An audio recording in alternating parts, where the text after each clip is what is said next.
Beneath vast mountains, across open moorland, and alongside shimmering lochs, Scotland's railways travel a landscape like no other. From coastal towns to historic cities, trains bring passengers to some of Britain's most iconic landmarks. For the crews on board the trains, if you do get a couple of minutes, it's good just to have a wee look out. For the engineers safeguarding the track, Be under no illusion, when you're at the top of this thing, it's scary. and for the volunteers keeping Scotland's steam heritage alive. It's a unique thing. You know, it's not just, press a button and it goes. It's part of the joy of working on the world's most beautiful railway.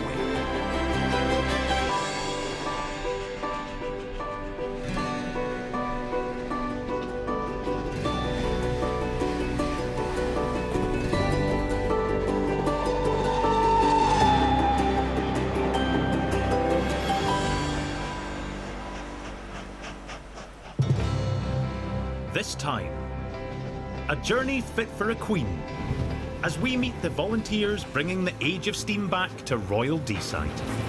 It's pretty mundane in its day, but it's pretty special now. We go down the water to visit Scotland's most beautiful station. I'm absolutely blown away. What an incredible station. And Edinburgh Waverley is awash with glitter. Oh, yeah. As people take to the streets of Edinburgh to show their pride. Looking for the WI meeting, is that here?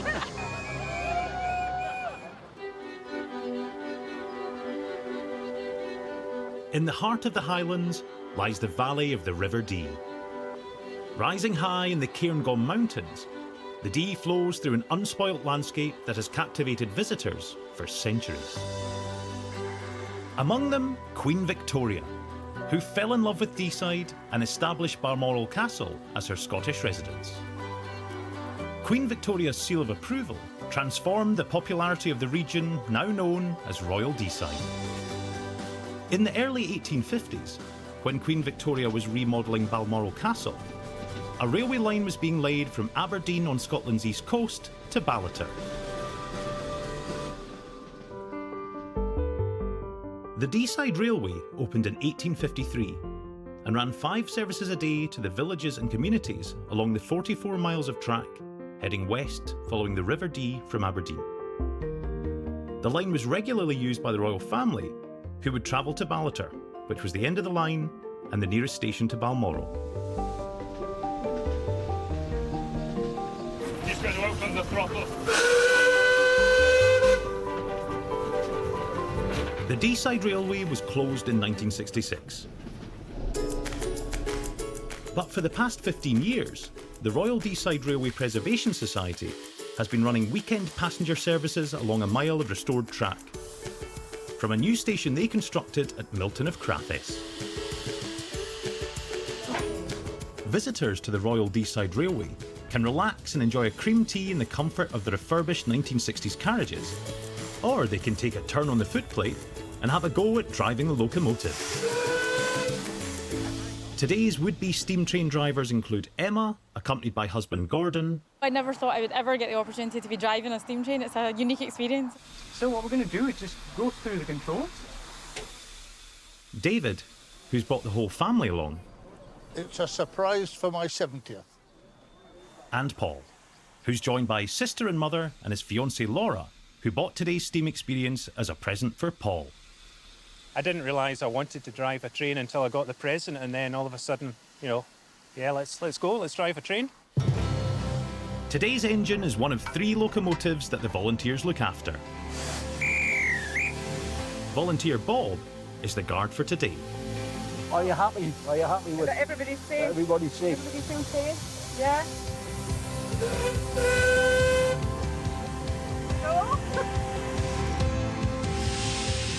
While the have-a-go drivers get busy on the footplate, Because we don't have a speedometer, you've got to try and listen to how quickly the steam locomotive is moving. their family members can enjoy the ride in the brake van. Yeah, pretty good. Quite smooth, surprisingly. I'm slightly concerned about going backwards. But if you look over that way, you'll be able to see Crafford's Castle through the trees. On the outbound journey, the locomotive pushes the brake van backwards along the track, which limits the speed it can travel. It's so beautiful. I feel as if I'm underdressed. I should have a washer frock on. You know, there's only about 100 engines in steam in the whole of the UK now, so these are pretty precious. And to have something like this little one, this little bonnet court, it's pretty mundane in its day, but it's pretty special now.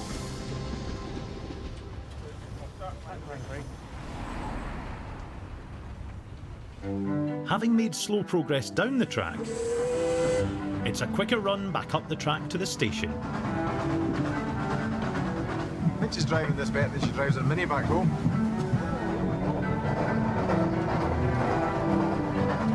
So we're just about to come into the station, so if you give a toot on the whistle just to let anybody know that we're coming.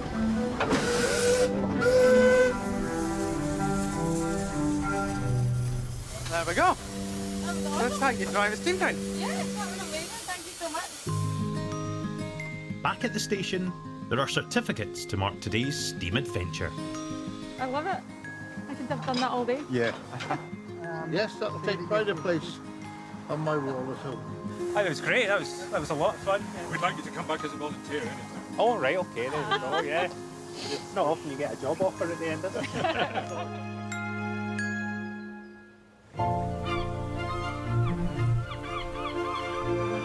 30 miles west of Glasgow, along the Firth of Clyde, Wemyss Bay is a small coastal village with a railway station that has a big reputation.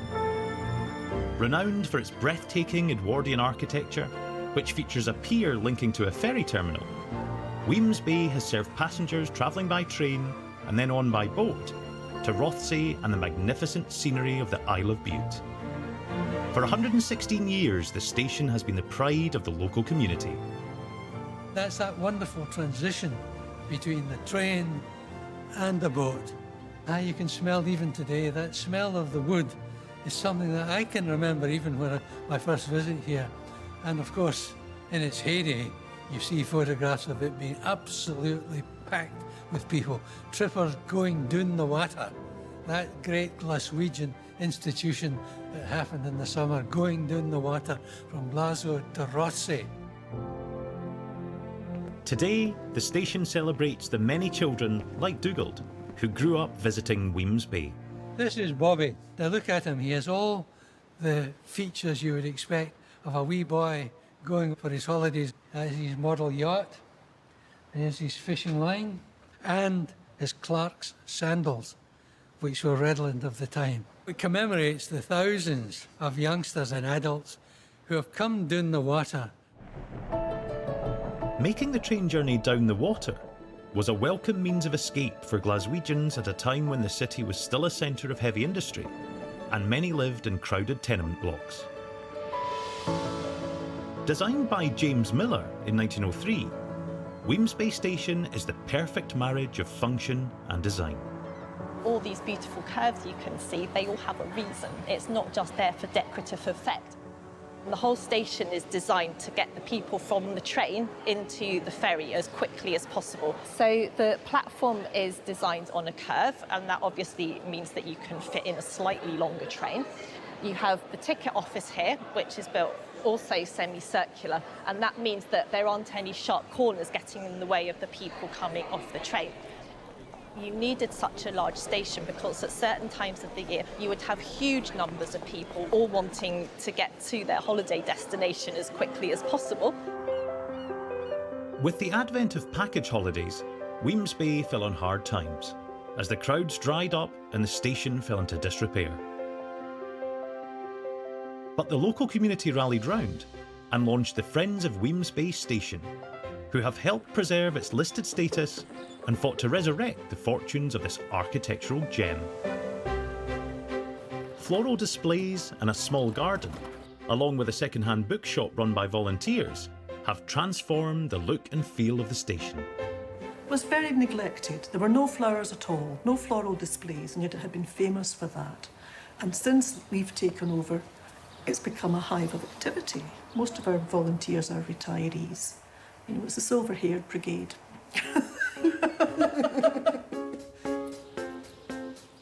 Kathy Galbraith is the volunteer head gardener, and today she's expecting a delivery in readiness for this year's summer planting.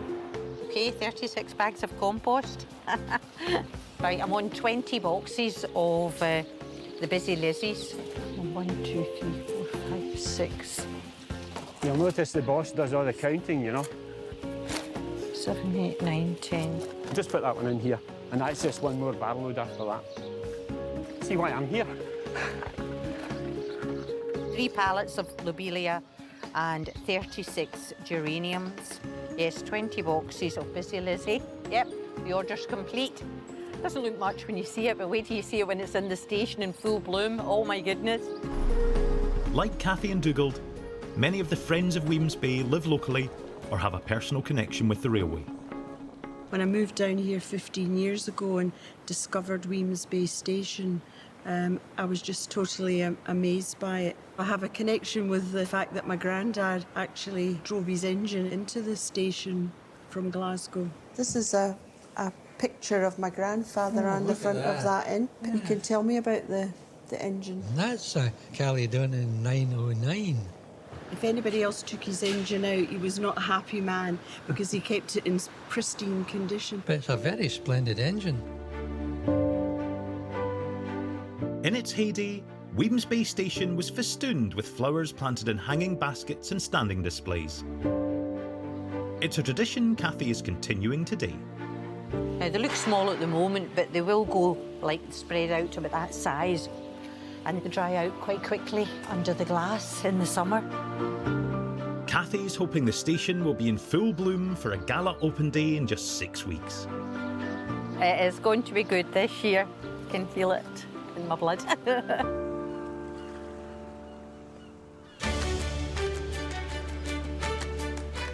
For 166 years, the old Deeside Railway ran alongside the River Dee, carrying passengers including Queen Victoria and the royal family from Aberdeen to Ballater on the doorstep of the Balmoral estate. Queen Victoria's legacy still endures in a region now known as Royal Deeside. But the tracks are long gone. The old Deeside line used to stop at a Boyne station. Clear prop! And today, at the Deeside Gliding Club, no wind at all. Pilots David and Ian are taken to the air to track the route and the landmarks the railway left behind.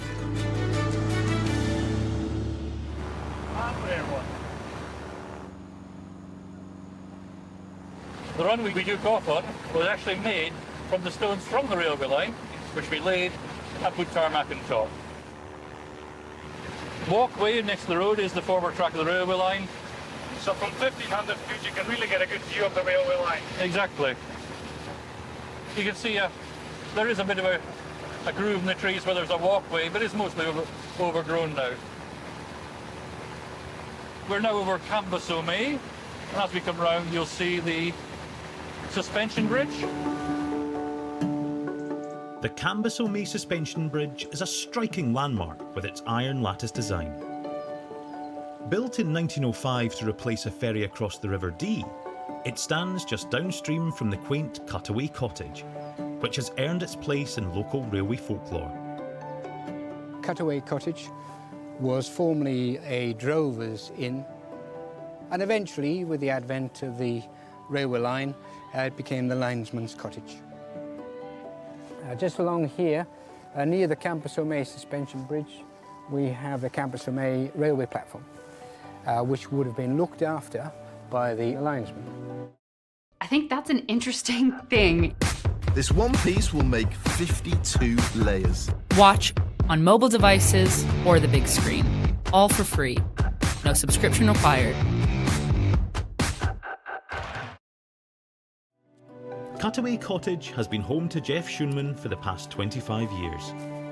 But when the original Deeside Railway track was laid here in the 1860s, drastic action was taken. This section of the building was removed to allow for the railway carriages of that era. You can see the distinct cutaway portion of the building. You can imagine how close to the building the carriages and the train, which ran 6 services a day during its peak. It would certainly have rattled the china.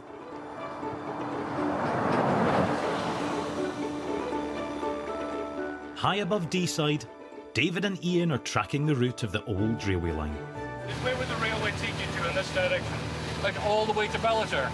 They laid a railway track eventually to Balmoral, but they didn't put railway lines down beyond Ballater, so that was a terminus. The line goes into the middle of town, and that's the old railway station. Such a lovely way to see Royal Deeside. It is magnificent. Ballater marked the end of the Deeside line and can lay claim to being its most glamorous destination. A warm Scottish welcome cheered the royal arrival at Ballater station. A great moment as the Queen arrived for her first Balmoral holiday since her accession. With her were her 2 children, their father the Duke, and Princess Margaret. The last royal train stopped at Ballater way back in 1966.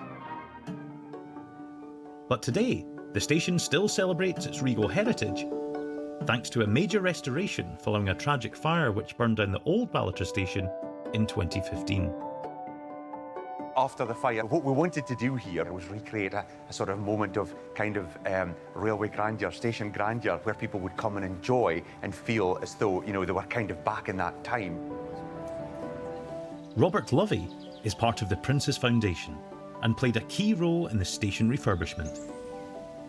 The story here went right back in Royal Deeside to 1848. The royal family had been here for the summer and they were due to go back to Aberdeen from Balmoral. It was a terrible storm and they took the train from Montrose back to London at that time instead of the Royal Yacht. So that was the start of the royal family beginning to use a railway line coming up to the northeast of Scotland from London.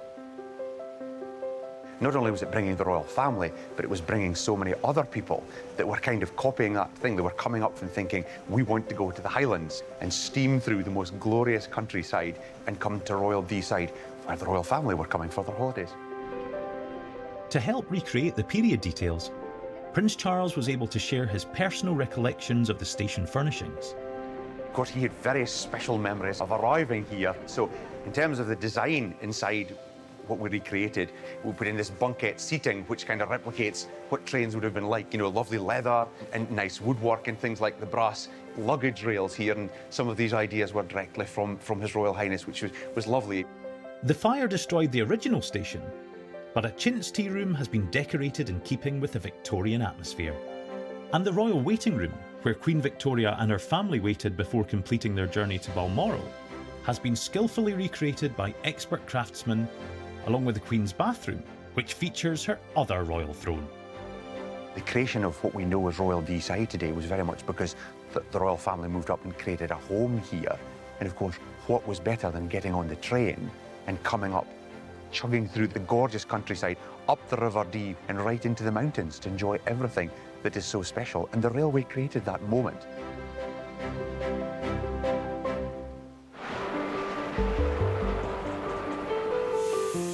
Scotland's heritage railways attract almost 250,000 visitors every year. They come to marvel at the engineering of yesteryear and to experience rail travel from the era of steam. But above all else, they come to celebrate the nostalgia of a bygone age. For many people, railway travel rekindles special memories of places visited and journeys taken. And the opportunity to own a part of that memory has seen railway memorabilia, or Railwayana as it's better known, become a lucrative part of the antiques and collectibles market. Collecting the artefacts of Britain's railways has become big business. 2000, 21, 22, 23. Neil Booth is a Railwayana collector and auctioneer who has a passion for the railways and a keen eye for railway collectibles. Bid is out at the back. We can sell it to the gentleman in the front row for 2,500. No further interest.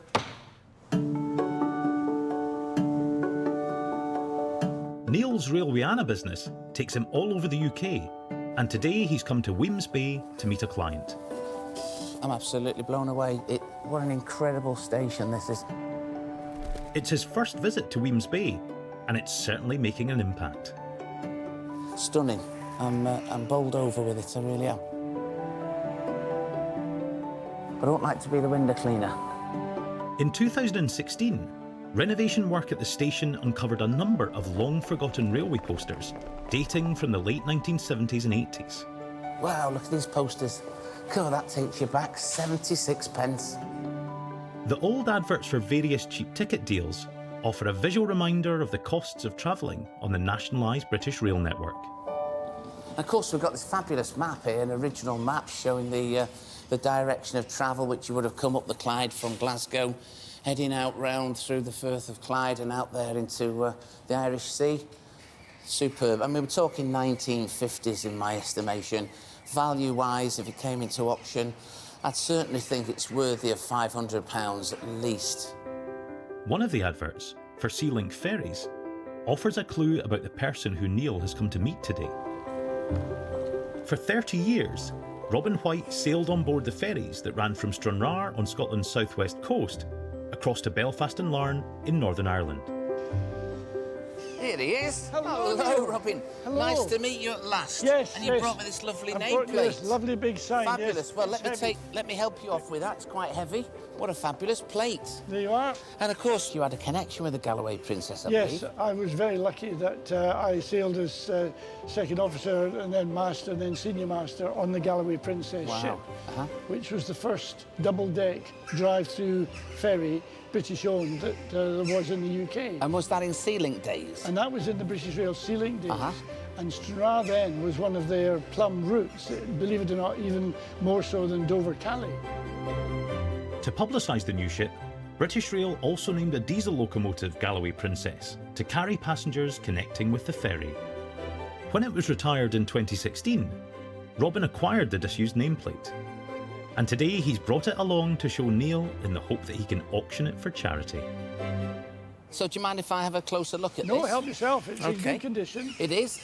There was alloy, they're alloy in construction, of course. Right. And as you can see, once I've turned it over, there's all the signs that it's been carried on the locomotive, all the decay, the weather's been getting at it. But, you know, it's a good straight plate, it's in nice condition. Value-wise, I'd be putting about £2,500 reserve on that plate. 2,500 reserve? Yes, Right. and expect that to go for more. Right, OK. So, Robin, I thought you'd like to see this poster which I've been able to acquire. Oh, yes, crumbs, that really takes me back. That is real history, that is. And it's also showing the vehicles going on to the stern of the ship, which I believe was one of the first drive-through ferry berths in the country. It's not very often that you see such a poster in such beautiful condition. The vibrance of the colour, you know, the colour of the sea, all the busyness, what's going on the quayside. But the colours is phenomenal, and it's a beautiful poster. I'm going to be putting a value on that of £500, and I'm expecting it to go for an awful lot more. That takes me back. Very nice to see. It's not always been such a nice sunny day as that at Stranraer Harbour, though. In the heart of Edinburgh lies Waverley Station. Today's a big day in Waverley's calendar, as Scotland's national LGBTI festival, better known as Edinburgh Pride, comes to town. One of Waverley's rail operators, LNER, are out in force to mark today's event. Oh, the famous Craig. Craig McNally is leading a team of LNER employees manning a glitter bar to help add some sparkle to any passengers joining today's Pride March. The community engagement role I've been in for about 2 years now, and I really enjoy it because it gets us out and about, get to meet lots of colleagues, lots of customers, and get involved in events like this. Just setting up the glitter bar, so any customers or colleagues can come along and get glittered. Craig's leading by example and is keen to get into the glitter spirit. So I'm thinking I might just get a bit of a rainbow swoosh just on the one side, just, you know, quite stylish. Edinburgh Waverley is a key destination for LNER, who operate 20 services into Scotland's capital every day from London's King's Cross. The coastal line through the northeast of England and across the border into Scotland travels through some of the UK's most scenic landscapes, and today it's carrying one of the headline acts for the Pride celebrations. I work all over the place, and it's always lovely to be able to come home to Scotland and just, you know, there's a real feeling in your heart that you're home. Originally from Glasgow, it's the first time JP, who performs as drag artist Mary Mack, has appeared at Edinburgh Pride. It's lovely to be able to come home. I can speak at whatever speed I want and everyone will understand me.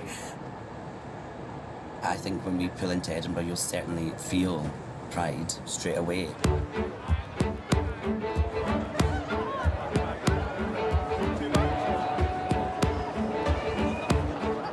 As the crowds start to build ahead of today's march, 70 trains an hour come in and out of Waverley. ScotRail's duty station manager on shift this morning is Martin Smith. But with the pressure building, Martin has been called onto the front line to help dispatch trains. Martin has worked at Waverley for the past 10 years and has a very special family heirloom for today's job. My whistle, a bit battered now, but it's because it's supposed to be at least over 100 years old. It was my great-granddad's, so it's been doing the rounds in the railway for a good spell now. So my great-granddad was a signalman about 5 miles down the track. I'm the next one, so it got passed on to me anyway, so it's in use again, still works, and it's the loudest whistle in here.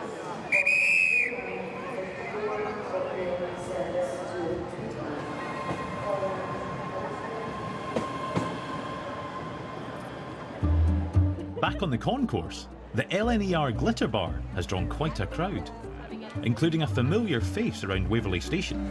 I love those glitter beards, they're amazing.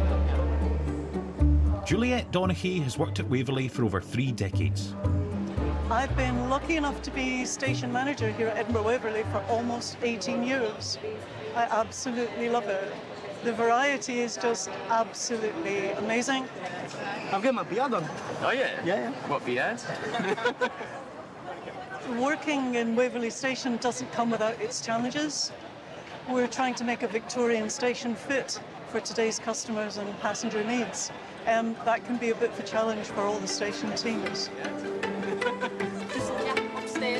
Oh yeah. Pride is always a huge day for us. It brings all our railway communities together to celebrate living in such a fabulous city, to celebrate living in such a fabulous age, and to show that sense of pride.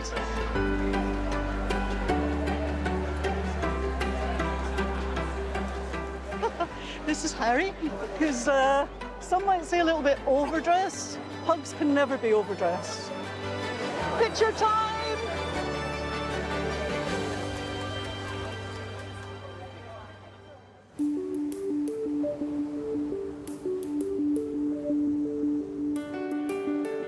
At Wemyss Bay Station, it's the gala open day to mark the 10th anniversary of the Friends of Wemyss Bay. Enthusiasts and supporters have come to celebrate the volunteers' hard work, which has helped restore this remarkable station on the Firth of Clyde. Following a restoration project completed in 2016, Wemyss Bay is now Scotland's only remaining station pier. We're standing here near the top of the ramp that's coming up from the ferry, and this is a really good place to appreciate the architecture of the building. You've got the ticket office in front with the girders of the roof coming out from the kind of little pilasters between the ticket office windows, like an umbrella, but a big glass umbrella that's letting in lots of light. Wemyss Bay Station and its distinctive 60-foot clock tower was built in 1903 by the Caledonian Railway and was a collaboration between 2 of the preeminent figures of the Scottish railway scene.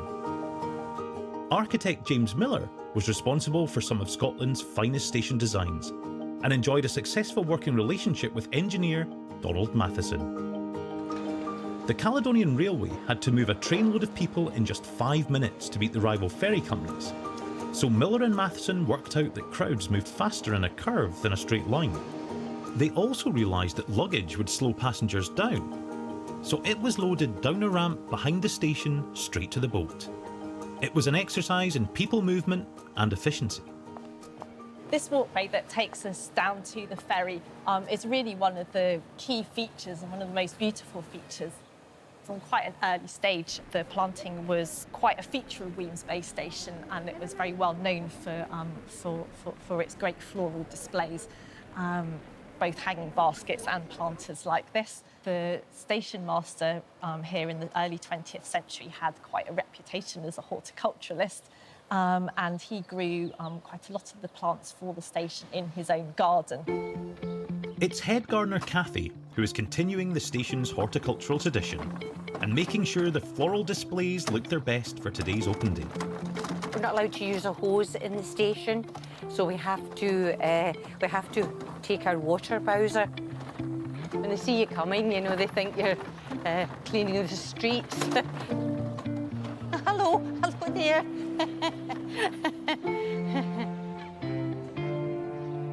Now we have all our busy Lizzies, and they've been in, I would say, for a good 6 weeks now. They'll get even bigger, they'll come right up, and this will come right down and tend to kind of cover up all this brown tub.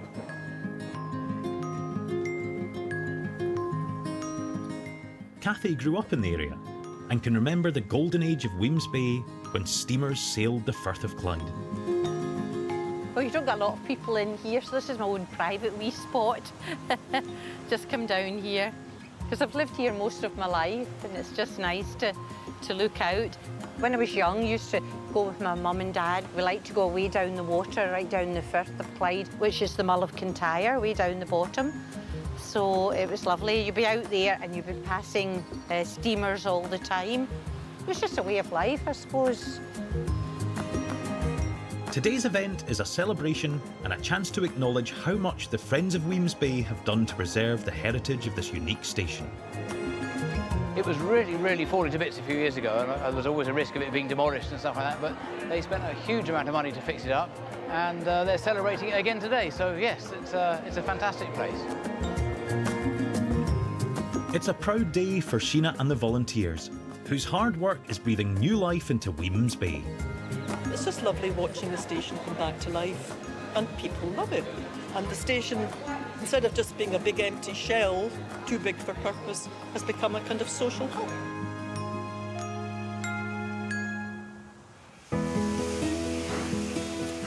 Railwayana dealer Neil Booth is in Scotland to meet enthusiasts interested in putting their much-loved railway collectibles up for auction.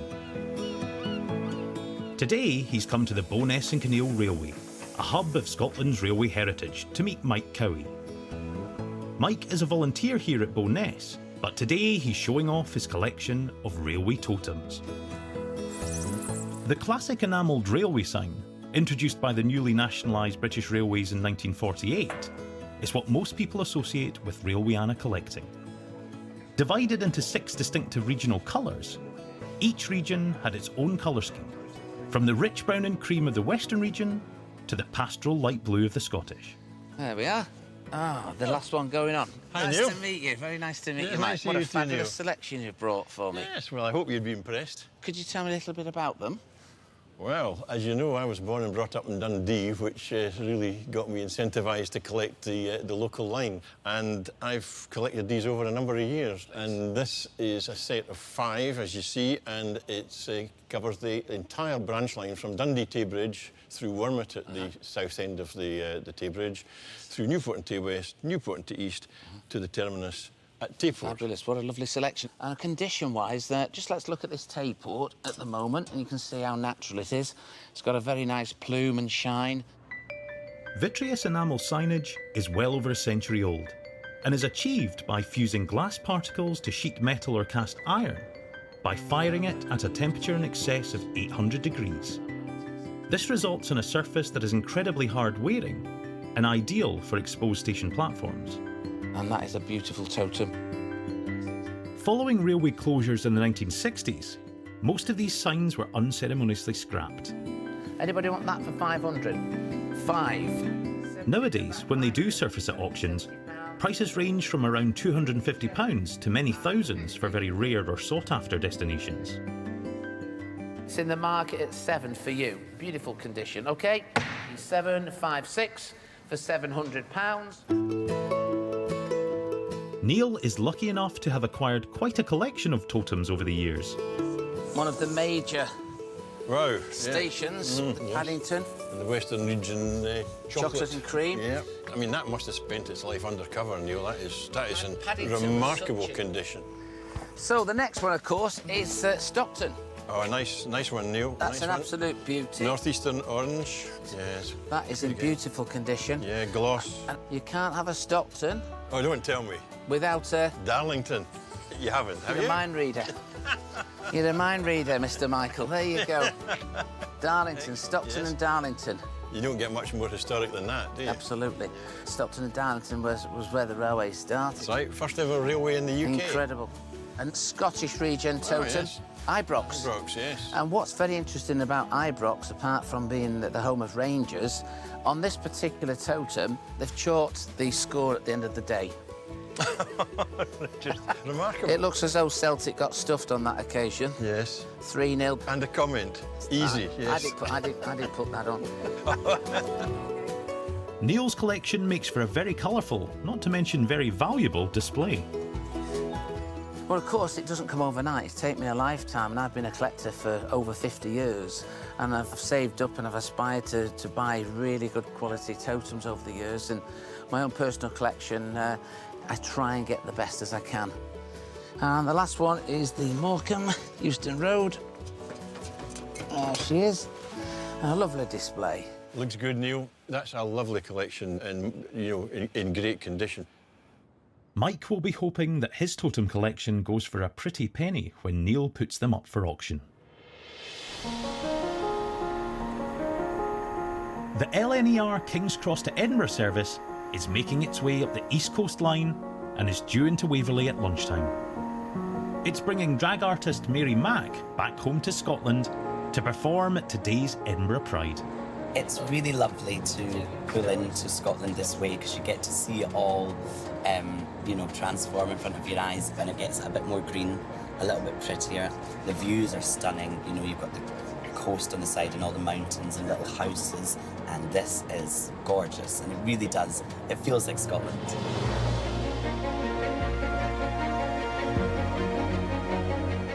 It's really beautiful and it's very calm until you get to Edinburgh, and then it's absolute madness.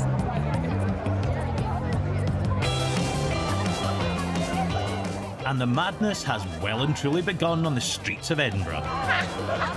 Looking for the WI meeting, is that it? With passengers still arriving to join the march, there's no let up for the Waverley team and duty manager Martin. He's anxious the timetable doesn't slip, ensuring passengers get both in and out of the station. Hey, where are you going to? Newcastle. Newcastle, not this train, madam.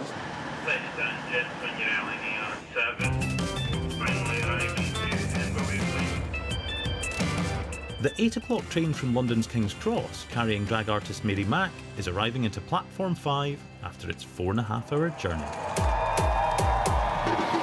Outside on the streets of Edinburgh, the 1.5-mile-long Pride Parade has kicked off. Kindly move right down.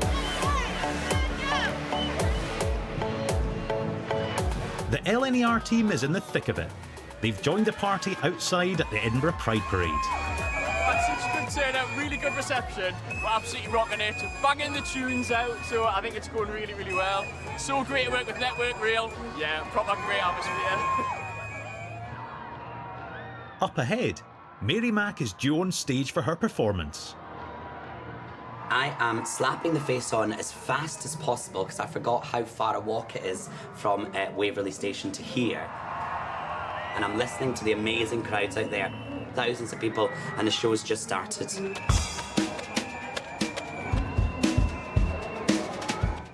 Right, mate, that's is ready for you.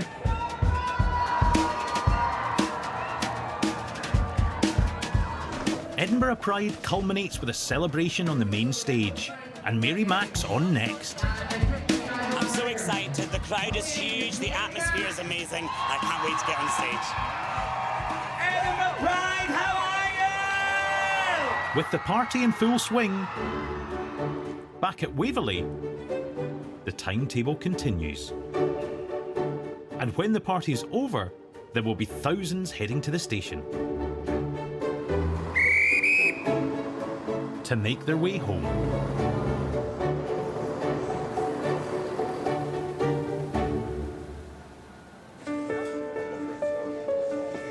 It's the day of the Railway auction in Stafford, where enthusiasts and collectors are gathering for the sale of over 500 lots of railway memorabilia.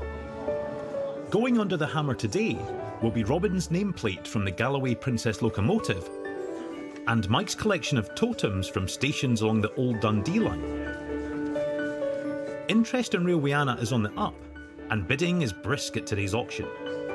28, 29, 3,000. Thank you very much. 364. Next up is Robin's Galloway Princess nameplate, which he's selling to raise money for a Scottish lifeboat charity. Number 60. This is interesting because we've got a lot of postal interest on this one. It's Galloway Princess. I was up in Scotland a few weeks ago, met the gentleman who was the captain of one of the Sea Link ferries. We've got postal interest. They're all from Scotland. We'll split the postal bidders and we can sell that. Lovely plate, Galloway Princess. That'll go to postal bidder 198 for 3,500, which is a very good price, and that's going back to Dumfries. Next under the hammer, it's Mike's collection of totems, the old-style station signs he's lovingly collected over the years. First one we've got going under the hammer is this lovely Dundee Tay Bridge. It's 2,400. The next one is Newport-on-Tay East. Gentleman at the back's bid. It's 15, 16, 17, 18. Can sell it for 2-3 in the room. And the last one out of the same batch. Again, beautiful condition. The postal bid is out at 1,000. We can sell it for 1,050. It can be sold. Sold as separate lots, the totems fetch £9,100. So we've done very well for the gentleman there. Our friend Mike from Perth. Sold.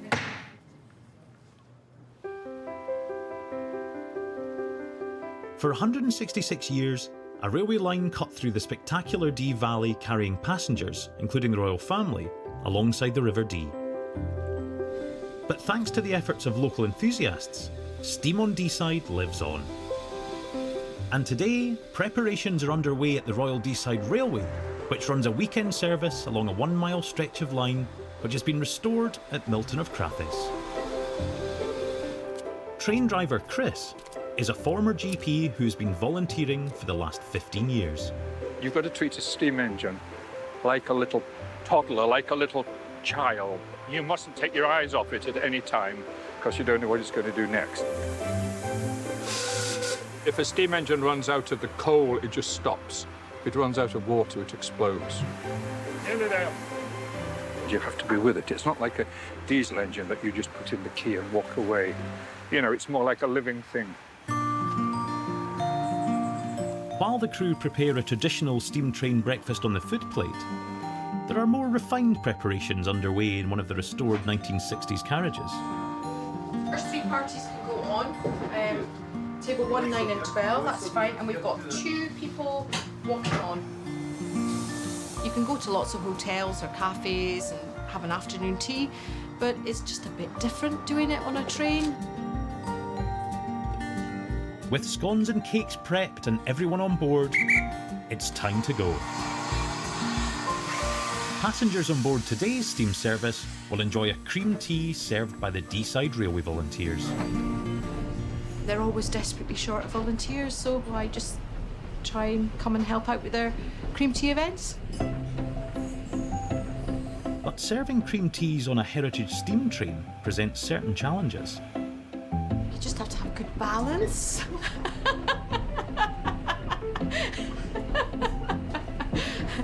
And suitable footwear, good balance, and just be aware of when it's going to move and when it's going to stop.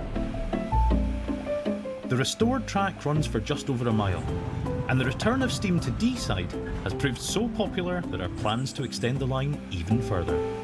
We've been on holiday in Shetland, and we're just on the way back to find the railway was running today with steam, which was fantastic. So we're just thrilled to bits. I used to work on the railways, and then Margaret's father was a senior railway officer. It's just in the blood, I think. It's really nice, and you sort of see it afresh through their eyes, how they, you know, wow, steam train, wow. And the steam revival on Royal Deeside will continue to wow visitors, lucky enough to travel through a landscape fit for a queen.